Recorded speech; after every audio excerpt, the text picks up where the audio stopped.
এই পেঁচাটা ভুল করে লোকটার বাড়িতে ঢুকে পড়ে এক রাতে। তবে পেঁচাটার চোখে ছিল কিউরিওসিটি এবং সাসপিশন। পেঁচাটা প্রথমে ওই লোকটাকে ঠিক ভালো চোখে দেখছিল না, তাই কোনো মতে সে লোকটাকে কাছে আসতেও দিচ্ছিল না।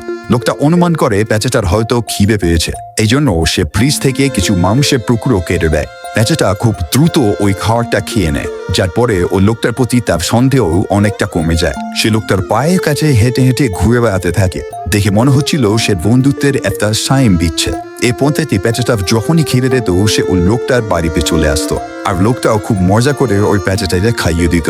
ধীরে ধীরে পেঁচাটা ওই লোকটাতে তার গায়ে হাত দেওয়ার পারমিশন দেয় এবং নিজে থেকেই একটু কিউট সাজার চেষ্টা করতে থাকে। সেটা তো ভাবে সে যদি পেঁচাটাকে এইভাবেই খাওয়াতে থাকে তাহলে ধীরে ধীরে হয়তো পেঁচাটা জঙ্গলে শিকার করা ভুলে যাবে।